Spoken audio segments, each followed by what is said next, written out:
दोस्तों, शाम का समय था।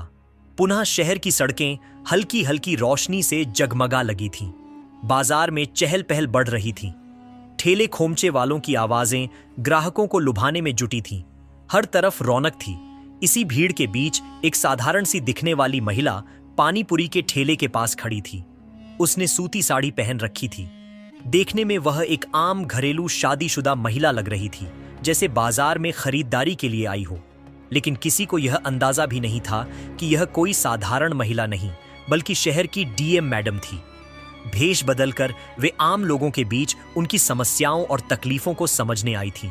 बिना किसी तामझाम, बिना किसी पहचान के, बस एक आम नागरिक की तरह मैडम ने पानीपुरी के ठेले के पास जाकर मुस्कुराते हुए कहा, भैया जरा तीखी वाली बनाना। ठेले वाले ने उत्साह से जवाब दिया, हाँ मैडम, बहुत मजेदार बनाऊंगा। वह तुरंत कुरकुरी पूरी में मसालेदार पानी भरकर देने लगा। मैडम ने पहला ही कौर लिया और उनके चेहरे पर एक हल्की सी मुस्कान आ गई। पानी पूरी सच में बेहद स्वादिष्ट थी। उन्होंने इशारे से और खिलाने को कहा। ठेले वाला खुशी खुशी अपनी कला दिखाने में जुट गया। लेकिन मैडम सिर्फ स्वाद का आनंद नहीं ले रही थी, वे उसकी मेहनत और व्यवहार कुशलता को भी परख रही थी। तभी माहौल में अचानक तनाव घुल गया। 4 पुलिस वाले मोटर बाइक पर आए।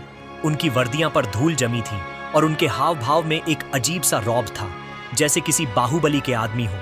उनमें से एक ने ठेले वाले को घूरते हुए कड़क आवाज में कहा, अबे तेरा ठेला यहां कैसे लगा?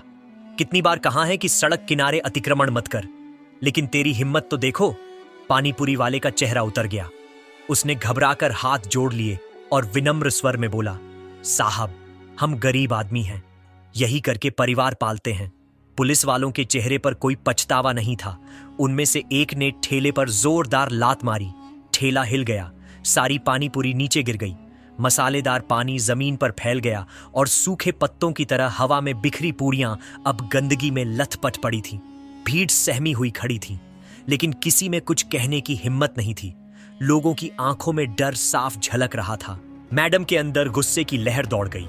उन्होंने एक कदम आगे बढ़ाते हुए सख्त आवाज में कहा, यह क्या तरीका है? किसी गरीब की रोजी रोटी ऐसे उजाड़ दी? पुलिस वाला उनकी तरफ मुड़ा, ऊपर से नीचे तक घुरा और फिर हंसते हुए बोला, ओहो, देखो, समाज की नई नेता आ गई। अरे मैडम, तुम अपने घर जाओ, यह हमारा मामला है। मैडम ने गहरी सांस ली। आंखों में तेज था और स्वर में दृढ़ता। गरीबों पर अत्याचार करना कौन सा कानून है पुलिस वाले को? यह जवाब नागवार गुजरा। उसका चेहरा गुस्से से तमतमा गया। अगले ही पल, बिना किसी चेतावनी के, उसने तैश में आकर मैडम के गाल पर एक जोरदार थप्पड़ जड़ दिया। चारों ओर सन्नाटा छा गया। किसी को समझ नहीं आया कि कुछ ही क्षणों में क्या हो गया। थप्पड़ इतनी जोर से पड़ा था कि मैडम का चश्मा नीचे गिर गया। उनके चेहरे पर लाल निशान उभर आया। भीड़ अवाक थी। लोगों की आंखों में अविश्वास था। कोई यकीन नहीं कर पा रहा था कि पुलिस ने खुलेआम एक महिला पर हाथ उठा दिया। लेकिन पुलिस वालों को इससे कोई फर्क नहीं पड़ा। उनमें से एक ने मैडम की कलाई पकड़ी और धक्के देते हुए बोला, बड़ी आई कानून सिखाने, चल थाने चल। मैडम को अब एहसास हुआ कि स्थिति हाथ से निकल रही है। उन्हें लगा कि अब अपनी असली पहचान बता देनी चाहिए, लेकिन अगले ही पल उन्होंने खुद को रोका। अगर मैं अभी सच बता दूं तो यह डर कर चुप हो जाएंगे, लेकिन मुझे देखना है कि आम जनता के साथ कैसा व्यवहार किया जाता है। मुझे यह नाटक और आगे बढ़ाना होगा। उन्होंने कोई विरोध नहीं किया। पुलिस वालों ने उनके हाथों में हथकड़ी डाल दी और जबरदस्ती घसीटते हुए जीप में बैठा लिया। रास्ते भर पुलिस वाले बेहुदा बातें करते रहे। अबे, यह औरत बहुत तेज है। लगता है किसी बड़े घर की भागी हुई औरत है। हो सकता है किसी नेता के साथ भाग कर आई हो और अब हमें भाषण दे रही थी। थाने में डालते हैं, इसे तब पता चलेगा। असली मजा मैडम ने उनकी बातें सुनी, लेकिन कुछ नहीं बोली। उनके भीतर एक तूफान उठ रहा था, लेकिन चेहरे पर वही ठहराव था। थाने पहुंचते ही पुलिस वालों ने उन्हें लॉकअप में डाल दिया। लॉकअप के भीतर घुटन भरा माहौल था। बदबू और गंदगी से भरा वह कमरा किसी यातना गृह से कम नहीं लग रहा था। कोनों में गंदगी जमा थी। दीवारों पर पान की पीक के निशान थे और पेशाब की तीखी बदबू हवा में घुली हुई थी। वहां पहले से ही कुछ और महिलाएं कैद थीं, जिनकी आंखों में डर और बेबसी झलक रही थी। उनमें से एक ने धीमे स्वर में पूछा, बहन, तुझे क्यों पकड़ा? मैडम ने गहरी सांस लेते हुए हल्की मुस्कान के साथ जवाब दिया, गरीब की मदद करने की गलती कर दी। दूसरी औरत ने एक लंबी आह भरी और कहा, हम गरीबों के लिए इस देश में कोई जगह नहीं। पुलिस वाले हमें इंसान नहीं समझते। देख लेना, अगर तेरे पास पैसे नहीं हैं या कोई बड़ा आदमी तेरा जानने वाला नहीं है तो यह तुझे बहुत सताएंगे। मैडम ने चुपचाप उसकी बात सुनी। अब उन्हें समझ में आ रहा था कि पुलिस की मनमानी कितनी खतरनाक हो सकती है और आम नागरिकों को किस हद तक प्रताड़ित किया जाता है। कुछ देर बाद एक इंस्पेक्टर अंदर आया। उसने मैडम को घूरा और हंसते हुए कहा, बड़ी आई समाज सुधारक, चल इस कागज पर साइन कर कि तूने सरकारी काम में बाधा डाली है, नहीं तो रात भर यहीं सड़ती रह। मैडम ने उसकी आंखों में देखा और सख्त लहजे में कहा, मैंने कोई गलती नहीं की तो साइन क्यों करूं? इंस्पेक्टर ने टेबल पर जोर से हाथ मारा और घुराया, तेरी हिम्मत तो देख। अबे सिपाही, इसे अंदर ले जा और समझा इसे अच्छे से। मैडम अब गंभीरता से सोचने लगी, क्या अब समय आ गया है कि वे अपनी पहचान बता दें, या उन्हें अभी भी यह देखना चाहिए कि एक आम नागरिक के साथ पुलिस कितना अत्याचार कर सकती है? उन्होंने निश्चय किया, जब तक हालात हद से बाहर नहीं हो जाते वे अपनी पहचान उजागर नहीं करेंगी। मैडम ने अब भी अपनी पहचान छुपाने का फैसला किया था। वे देखना चाहती थीं कि आम नागरिक को पुलिस की बर्बरता का कितना शिकार होना पड़ता है। कुछ देर बाद वही इंस्पेक्टर जो उन्हें घसीट कर लाया था, 2 सिपाहियों के साथ फिर से लॉकअप में आया। उसने घूरते हुए कहा, अब भी अकड़ बाकी है, चल हाथ आगे कर और बयान पर साइन कर। मैडम ने शांत स्वर में कहा, मैंने कोई गलती नहीं की, मैं साइन नहीं करूंगी। इंस्पेक्टर का चेहरा गुस्से से लाल हो गया। उसने पास खड़े सिपाही को इशारा किया। अचानक एक सिपाही ने आगे बढ़कर मैडम के बालों को जोर से पकड़कर खींचा, जिससे उनका सिर पीछे की ओर झुक गया। अब जबरदस्ती साइन करवाओ से बहुत नेतागिरी झाड़ रही है, इंस्पेक्टर चिल्लाया। मैडम ने दर्द सहते हुए कहा, यह गलत है, यह अन्याय है।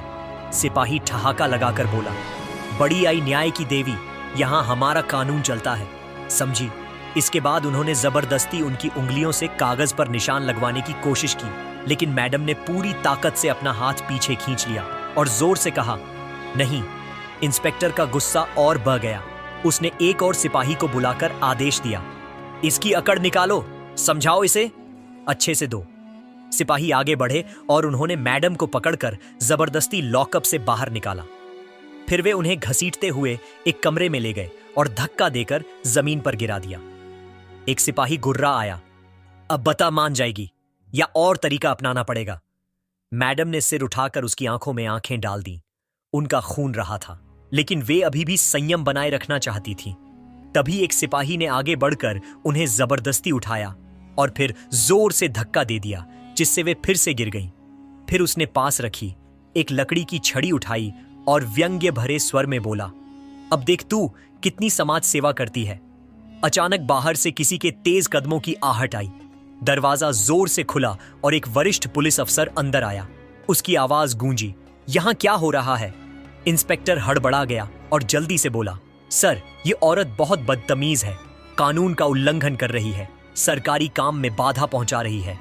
अफसर ने संदेह भरी नजरों से इंस्पेक्टर को घूरा। अच्छा, और तुम लोग इस पर बल प्रयोग कर रहे हो?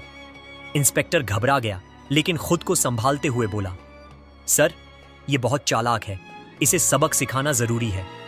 डीएम मैडम ने अफसर की आंखों में सीधे देखा और सख्त लहजे में बोली, अगर आपको कानून की थोड़ी भी समझ है तो आप जानते होंगे कि बिना किसी अपराध के किसी महिला को इस तरह प्रताड़ित करना गैर कानूनी है। अफसर कुछ पल चुप रहा, फिर उसने इंस्पेक्टर को घूरते हुए पूछा, बिना सबूत के इसे क्यों बंद किया है? इंस्पेक्टर थोड़ा असहज हो गया और झिंझक हुए बोला, सर, हमने इसे सड़क पर झगड़ा करते पकड़ा था, ये लोगों को भड़का रही थी। अफसर ने गहरी साली और डीएम मैडम की ओर देखा, फिर कहा, ठीक है, इसे यहां मत रखो, कुछ घंटे बाद छोड़ देना। इंस्पेक्टर ने नाखुशी जाहिर की, लेकिन आदेश मानने के अलावा उसके पास कोई चारा नहीं था। डीएम मैडम को वापस लॉकअप में डाल दिया गया। अब वे सोचने लगीं कि क्या अपनी असली पहचान उजागर करने का समय आ गया है या उन्हें अभी और इंतजार करना चाहिए। इधर पुलिस वालों ने उन्हें परेशान करने के लिए नई चाल चली। उन्हें एक बदबूदार कंबल दिया गया जिसे शायद महीनों से धोया नहीं गया था। खाने में बचा खुचा बासी खाना परोसा गया जिसे शायद कोई जानवर भी ना खाए, लेकिन मैडम के चेहरे पर कोई शिकन तक नहीं आई। उन्होंने सब कुछ सहने का निश्चय कर लिया था, क्योंकि वे जानना चाहती थीं कि आम जनता को किस तरह का अन्याय सहना पड़ता है। अगली सुबह इंस्पेक्टर फिर आया और व्यंग्य भरे लहजे में बोला, अबे आज तेरी किस्मत अच्छी है, चल तेरी जमानत हो गई। मैडम ने आश्चर्य से पूछा, मेरी जमानत? इंस्पेक्टर हंसते हुए बोला, हाँ, तेरे जैसे लोगों को बचाने के लिए कोई ना कोई मूर्ख आ ही जाता है। वे उठकर बाहर आई तो देखा कि बाहर एक पत्रकार खड़ा था, जिसने उनके बारे में सुनकर उनके लिए आवाज उठाई थी। पत्रकार ने उत्सुकता से पूछा, मैडम, आप पर क्या आरोप लगाया गया है? मैडम ने हल्की मुस्कान के साथ कहा, कोई नहीं, सिर्फ इंसानियत दिखाने की सजा मिली थी। अब वे सोच रही थी कि क्या यह सही वक्त है, अपनी असली पहचान बताने का, सच्चाई उजागर करने का समय। मैडम अब भी पुलिस स्टेशन के बाहर खड़ी थी, लेकिन उनके चेहरे पर किसी तरह की घबराहट या परेशानी का भाव नहीं था। पत्रकार के सवालों का जवाब देने के बजाय वे चुपचाप इधर उधर देख रही थी। थोड़ी दूर पर कुछ गरीब लोग अपनी शिकायत दर्ज कराने आए थे, लेकिन पुलिस वालों ने उन्हें धमकाकर भगा दिया। एक बूढ़ी महिला रोती हुई कह रही थी, साहब, मेरे बेटे को बिना वजह पकड़ लिया गया है, मैं आपसे हाथ जोड़ती हूँ, प्लीज मेरी बात सुनिए। लेकिन वहां बैठे दरोगा ने उसकी ओर देखा तक नहीं, उल्टा उसे धमकाते हुए बोला, भाग यहां से वरना तुझे भी अंदर डाल दूंगा। मैडम का खून खोल उठा, लेकिन उन्होंने अब भी खुद पर काबू रखा। उन्हें अपनी पहचान उजागर करने का सही वक्त चाहिए था। तभी एक पुलिस वाला उनकी ओर बढ़ा, जो शायद पत्रकार के सवालों से बचने के लिए उन्हें जल्दी से वहां से हटाना चाहता था। वह गुड़ाया, चल भाग, यहां से तुझे जमानत मिल गई, अब ज्यादा तमाशा मत कर। मैडम ने गहरी सांस ली और धीमे स्वर में कहा, जमानत किसने दी? तेरे बाप ने? पुलिस वाला हंसा और बोला, नहीं, कोई और आया होगा, तुझे क्या फर्क पड़ता है? पत्रकार ने तुरंत सवाल किया, मैडम, क्या आप हमें बता सकती हैं कि आपको किस आधार पर गिरफ्तार किया गया था और क्या पुलिस ने आपके साथ कोई अनुचित व्यवहार किया? मैडम कुछ पल चुप रही, फिर मुस्कुराई। अब समय आ गया था। उन्होंने धीरे से अपनी जेब से मोबाइल निकाला और एक नंबर डायल किया। फोन की दूसरी तरफ से आवाज आई, जी मैडम, आदेश दीजिए। अब पुलिस वालों के चेहरे पर हवाइयां उड़ने लगी। इंस्पेक्टर, जो अब तक अकड़ कर खड़ा था, अचानक चौकन्ना हो गया। उसने पास खड़े सिपाही से धीरे से पूछा, अबे ये औरत कौन है? सिपाही भी घबराया हुआ था। सर, हमें लगा कोई आम गरीब होगी, लेकिन अब शक हो रहा है, कहीं कोई बड़ी अफसर तो नहीं। तभी मैडम ने फोन पर सख्त लहजे में आदेश दिया, 5 मिनट में पुलिस स्टेशन पहुंचो और डीएम ऑफिस की पूरी टीम को लेकर आओ। अब इंस्पेक्टर के माथे पर पसीना छलक आया, उसका चेहरा पीला पड़ गया। घबराकर उसने फिर से सिपाही से पूछा, अबे यह सच में कोई बड़ी अफसर तो नहीं? पुलिस स्टेशन में हड़कंप मच गया, चारों तरफ अफरा तफरी मच गई। कुछ ही देर में सायरन बजाती सरकारी गाड़ियां पुलिस स्टेशन के बाहर आकर रुकी। सबसे पहले एक वरिष्ठ अधिकारी गाड़ी से उतरा, फिर उसके पीछे कुछ और पुलिस अधिकारी भी आए। मैडम ने पूरी शान और सख्ती के साथ कदम बढ़ाए और जोर से बोली, मैं इस जिले की जिला अधिकारी डीएम हूं। इतना सुनते ही इंस्पेक्टर और बाकी पुलिस वाले अक्के बक्के रह गए। इंस्पेक्टर के पैर कांपने लगे, आंखें फटी रह गईं और उसके मुंह से एक शब्द भी नहीं निकला। जिन पुलिस वालों ने कल तक डीएम मैडम को थप्पड़ मारा था, बदसलूकी की थी, वे अब अपने की पर पछता रहे थे। अब इस जिले में पुलिस का कानून नहीं चलेगा। पत्रकार ने तुरंत कैमरा ऑन कर दिया और तेज आवाज में कहा, जिले की डीएम को ही पुलिस ने पीटा, जेल में डाला। क्या इस जिले में पुलिस का ही कानून चलता है? मैडम ने गहरी सांस ली, फिर पूरी ताकत से कहा, आज मैंने अपनी आंखों से देखा कि आम आदमी को पुलिस स्टेशन में किस तरह टॉर्चर किया जाता है। गरीबों की कोई सुनवाई नहीं होती, महिलाओं के साथ बदसलूकी की जाती है और पुलिस खुद को भगवान समझने लगी है। लेकिन अब यह सब नहीं चलेगा। इंस्पेक्टर घुटनों के बल गिर गया। वह कांपती आवाज में बोला, मैडम हमें माफ कर दीजिए, हमें नहीं पता था कि आप। लेकिन मैडम ने गुस्से से उसकी बात काटते हुए कहा, अगर मैं डीएम नहीं होती तो क्या तुम मुझे इसी तरह पीटते रहते? इसी तरह किसी गरीब महिला को टॉर्चर करते पूरे पुलिस स्टेशन में सन्नाटा छा गया। जो पुलिस वाले कल तक रौब झाड़ रहे थे, वे अब सिर झुकाए खड़े थे, अपनी गलती पर शर्मिंदा। अब पूरे पुलिस स्टेशन में सन्नाटा छा गया था। जो पुलिस वाले कल तक डीएम मैडम पर रौब झाड़ रहे थे, उन्हें थप्पड़ मार रहे थे, गालियां दे रहे थे, वे सब अब घुटनों के बल गिरे हुए थे। इंस्पेक्टर के होंठ कांप रहे थे। चेहरा सफेद पड़ चुका था। वह बार बार हाथ जोड़कर गिड़गिड़ा रहा था। मैडम, हमें माफ कर दीजिए, हमसे गलती हो गई। हमें नहीं पता था कि आप। लेकिन डीएम मैडम के चेहरे पर अब भी वही कठोरता थी, वही तेज जो एक ईमानदार अधिकारी के चेहरे पर होना चाहिए। उन्होंने ठंडे स्वर में कहा, अगर मैं डीएम नहीं होती तो क्या तुम मुझे ऐसे ही पीटते रहते, ऐसे ही गालियां देते? क्या किसी भी आम महिला के साथ ऐसा ही बर्ताव करते? इंस्पेक्टर सिर झुकाकर खड़ा रहा, पूरी तरह चुप। उसके पास कोई जवाब नहीं था, लेकिन उसके बगल में खड़े कुछ पुलिस कर्मियों के चेहरों पर अब भी घमंड झलक रहा था, जैसे उन्हें अब भी यकीन ना हो कि वे इतनी बड़ी मुसीबत में फंस चुके हैं। तभी डीएम मैडम ने फोन उठाया और सख्त लहजे में आदेश दिया, सभी दोषी पुलिस वालों को तुरंत निलंबित करो और उनके खिलाफ सख्त कार्रवाई शुरू करो। आज से इस जिले में किसी भी आम नागरिक के साथ ऐसी ज्यादती नहीं होनी चाहिए। अब पुलिस वालों के पैरों तले जमीन खिसक चुकी थी। उन्हें समझ आ गया था कि उनका करियर खत्म हो चुका है। अब न्याय मिलेगा। पत्रकार लगातार लाइव रिपोर्टिंग कर रहे थे, कैमरे ऑन थे, पूरा मामला मीडिया में फैल चुका था। डीएम मैडम ने चारों ओर नजर घुमाई और गहरी सांस लेकर कहा, सुनो, जितने भी लोग यहां मौजूद हैं वे गवाह रहेंगे कि इस थाने में किस तरह अत्याचार होता था। मैंने खुद देखा कि एक बुजुर्ग महिला को यहां से भगा दिया गया, एक गरीब मजदूर की शिकायत तक नहीं सुनी गई और मुझे तो जेल में बंद कर पीटा गया। क्या यही न्याय है? इतना कहते ही भीड़ में खड़े कई गरीब लोग आगे आ गए। वे सब रो रो कर अपनी आप बीती सुनाने लगे। यह पुलिस वाले पैसे लेते हैं, झूठे केस में फंसाते हैं, हमारी बहू बेटियों को परेशान करते हैं। एक बूढ़ा आदमी रोते हुए चीख पड़ा, हम गरीबों के लिए कोई न्याय नहीं है। अब डीएम मैडम की आंखों में क्रोध साफ झलक रहा था। लेकिन अब इस जिले में कानून सिर्फ वर्दी वालों के लिए नहीं, बल्कि हर नागरिक के लिए होगा। अब अन्याय नहीं चलेगा। पुलिस वाले सिर झुकाकर खड़े थे। आज पहली बार उन्होंने अपने ही थाने में न्याय की गूंज सुनी थी। डीएम मैडम ने तुरंत अपने बुलाए गए अधिकारियों को निर्देश दिया, इन सभी पीड़ितों की शिकायतें दर्ज करो और यह सुनिश्चित करो कि आज से इस जिले में कोई भी व्यक्ति बेवजह परेशान न किया जाए। पुलिस के नाम पर गुंडागर्दी अब और नहीं चलेगी। फिर उन्होंने फोन उठाया और सीधे उच्च अधिकारियों को कॉल लगाया। हेलो सर, मैं इस जिले की डीएम बोल रही हूँ। मैंने खुद पुलिस के अत्याचार को झेला है। मैं खुद इस थाने में पीटी गई हूँ। मैं चाहती हूँ कि इस पूरे थाने की तत्काल जांच हो और दोषी पुलिस वालों को तुरंत निलंबित किया जाए। अब तक इंस्पेक्टर की हालत इतनी खराब हो चुकी थी कि उसके हाथ पैर सुन पड़ चुके थे। उसने पास खड़े सिपाही से फुसफुसाना से कोई फायदा नहीं है। कुछ ही देर में जिले के सबसे बड़े अधिकारी पुलिस स्टेशन पहुंच चुके थे। वे डीएम मैडम के सामने झुककर बोले, मैडम, हमें इस घटना के लिए शर्मिंदा होना चाहिए। जो कुछ भी हुआ वह बेहद निंदनीय है। हम आपको विश्वास दिलाते हैं कि दोषी पुलिस वालों के खिलाफ सख्त कार्रवाई की जाएगी। डीएम मैडम ने गहरी सांस ली और सख्त लहजे में कहा, मैं चाहती हूं कि इस थाने में हर जगह सीसीटीवी कैमरे लगाए जाए ताकि कोई भी व्यक्ति बेवजह प्रताड़ित ना हो। मैं खुद आकर इसकी नियमित जांच करूंगी। फिर उन्होंने इंस्पेक्टर की ओर देखा, जो अब तक कांप रहा था।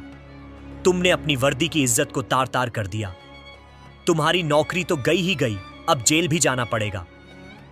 इंस्पेक्टर की आंखों से आंसू छलक पड़े। वह घुटनों के बल गिरकर गिड़गिड़ा लगा, मैडम, माफ कर दीजिए। मेरी बीवी और बच्चे भूखे मर जाएंगे। मेरी मां बीमार है। मैं बर्बाद हो जाऊंगा। लेकिन डीएम मैडम के चेहरे पर कोई दया नहीं थी।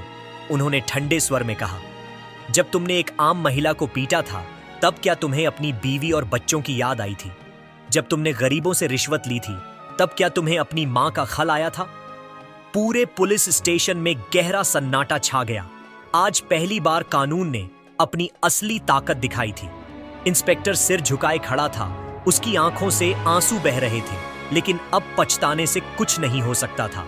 डीएम मैडम ने मीडिया की ओर देखा और स्पष्ट स्वर में कहा, आज मैं यह संदेश देना चाहती हूं कि कोई भी कानून से ऊपर नहीं है। अगर पुलिस वाले जनता के रक्षक बनेंगे तो वे सम्मान पाएंगे, लेकिन अगर वे अत्याचारी बनेंगे तो उनके लिए इस व्यवस्था में कोई जगह नहीं होगी। पूरे जिले में यह खबर आग की तरह फैल चुकी थी। सोशल मीडिया पर वीडियो वायरल हो चुका था। लोग डीएम मैडम की ईमानदारी और साहस की तारीफ कर रहे थे। वहीं दोषी पुलिस वालों को उनके अंजाम तक पहुंचाने की प्रक्रिया शुरू हो चुकी थी। समय बीत चुका था, लेकिन पुलिस वालों की आंखों में डर और पछतावा अब भी साफ झलक रहा था। डीएम मैडम का फैसला पूरे जिले में चर्चा का विषय बन चुका था। मीडिया के कैमरे लगातार उनके आसपास घूम रहे थे, लेकिन उन्होंने किसी भी तरह का समझौता करने से इनकार कर दिया। उन्होंने केवल दोषियों के खिलाफ कार्रवाई नहीं की, बल्कि एक उदाहरण पेश किया। अब जिले में एक नई हवा बहने लगी थी। लोग अब पुलिस से डरने के बजाय उन्हें जवाबदेह मानने लगे थे। अधिकारी अब गुनहगारों को बचाने के लिए नहीं, बल्कि उनके खिलाफ कार्रवाई करने के लिए मजबूर थे। डीएम मैडम ने यह साबित कर दिया कि अगर कोई शक्ति में है तो वह शक्ति का दुरुपयोग नहीं करेगा, बल्कि लोगों के भले के लिए उसका इस्तेमाल करेगा। इस घटना के बाद पुलिस विभाग में बदलाव की लहर आ गई। जो पुलिसकर्मी अपनी ताकत का गलत इस्तेमाल कर रहे थे, उन्हें निलंबित कर दिया गया। उनकी जगह नए ईमानदार और समर्पित पुलिसकर्मियों की भर्ती की गई, जो वास्तव में जन की सेवा के लिए प्रतिबद्ध थे। यह सिर्फ एक घटना नहीं थी, बल्कि एक नई व्यवस्था की शुरुआत थी, जहां न्याय और ईमानदारी सबसे ऊपर थे। ईमानदारी और न्याय की मिसाल डीएम मैडम की कहानी। डीएम मैडम ने यह सुनिश्चित किया कि जिले का हर अधिकारी अपने कर्तव्य को पूरी ईमानदारी और निष्ठा से निभाए। उन्होंने स्पष्ट कर दिया कि जो भी कानून का उल्लंघन करेगा वह कभी बच नहीं पाएगा। कुछ दिनों बाद एक सुबह उन्होंने मीडिया के सामने आकर एक सशक्त बयान दिया। मुझे यह देखकर खुशी हो रही है कि अब इस जिले में लोगों का पुलिस पर भरोसा बढ़ने लगा है, लेकिन हमें समझना होगा कि हमारी जिम्मेदारी सिर्फ कानून लागू करने तक सीमित नहीं है। हमारा कर्तव्य है कि हम अपनी शक्ति का उपयोग जनता की भलाई के लिए करें। हमें यह सुनिश्चित करना होगा कि हर नागरिक को न्याय मिले और पुलिस उनके रक्षक के रूप में खड़ी हो, न कि उनके खिलाफ। उनके ने जिले में नई उम्मीद और विश्वास जगा दिया। अब लोग पुलिस से डरने के बजाय उनकी जवाबदेही तय करने लगे। उन्हें यकीन हो गया कि अगर वे सच बोलेंगे तो डीएम मैडम जैसी ईमानदार अधिकारी हमेशा उनके साथ खड़ी रहेंगी। गुनहगारों को मिली सजा मिली एक सीख। दूसरी ओर दोषी पुलिस अधिकारी अपनी सजा भुगत रहे थे। उन्हें यह एहसास हो चुका था कि उनकी गलतियों ने न सिर्फ उनके करियर को खत्म कर दिया, बल्कि उनकी इज्जत भी मिट्टी में मिला दी। यह घटना सिर्फ एक कार्रवाई नहीं थी, बल्कि एक सबक थी, एक चेतावनी कि सत्ता का दुरुपयोग करने वालों को इसका अंजाम भुगतना ही पड़ेगा। डीएम मैडम की निडरता और ईमानदारी ने न्याय और सच्चाई की एक नई मिसाल कायम की। उन्होंने यह साबित कर दिया कि अगर एक व्यक्ति भी अन्याय के खिलाफ खड़ा हो जाए तो पूरा सिस्टम बदल सकता है। डीएम मैडम के फैसले ने सभी को यह दिखाया कि यदि आप अपनी ताकत का दुरुपयोग करेंगे तो एक दिन वही ताकत आपके खिलाफ भी खड़ी हो जाएगी। यह घटना दुखद थी, लेकिन इससे समाज के लिए एक महत्वपूर्ण सीख मिली। ईमानदारी और न्याय से बढ़कर कुछ भी नहीं, कानून से ऊपर कोई नहीं। चाहे वह कितना भी बड़ा अधिकारी हो या आम नागरिक, जब तक कोई व्यक्ति अपनी शक्तियों का सही उपयोग नहीं करता, तब तक वह सच्चे सम्मान का हकदार नहीं हो सकता। डीएम मैडम ने अपनी शक्ति का इस्तेमाल सिर्फ एक भ्रष्ट पुलिस अधिकारी को सजा देने के लिए नहीं किया, बल्कि हर गरीब, हर कमजोर और हर अन्याय से पीड़ित व्यक्ति के हक को वापस दिलाने के लिए किया। उन्होंने यह साबित कर दिया कि समाज में बदलाव लाने के लिए हमें खुद आगे आकर कदम उठाने होंगे, न कि सिर्फ दूसरों से बदलाव की उम्मीद करनी होगी। यह घटना हमें सिखाती है कि अपने कर्तव्य को निभाने में कभी डरना नहीं चाहिए, चाहे वह किसी के भी खिलाफ हो। ईमानदारी और सच्चे प्रयासों से हर बड़ी समस्या का समाधान संभव है। हमें अपने जीवन में सच्चाई, ईमानदारी और कर्तव्य के प्रति निष्ठा बनाए रखनी चाहिए। यही वह मूल्य हैं जो हमें एक मजबूत और न्यायप्रिय समाज की ओर ले जाते हैं। यह कहानी हमें यह भी सिखाती है कि हर व्यक्ति में बदलाव लाने की ताकत होती है। अगर हम गलत को सहना बंद कर दें और सही का साथ दें, तो धीरे धीरे सच्चाई और न्याय की जीत होगी। किसी एक व्यक्ति द्वारा उठाया गया सही कदम समाज को एक नई दिशा दे सकता है। इस कहानी से हमें यह सीख मिलती है कि हमें अन्याय के खिलाफ खड़ा होना चाहिए, चाहे हम किसी भी क्षेत्र में काम करते हों। यह कहानी यह भी दर्शाती है कि समाज में बदलाव लाने के लिए सिर्फ एक मजबूत इरादा और ईमानदार प्रयास की जरूरत होती है। अगर आपको यह कहानी पसंद आई हो तो इसे लाइक और शेयर करें, हमारे चैनल को सब्सक्राइब करें। मिलते हैं अगले वीडियो में।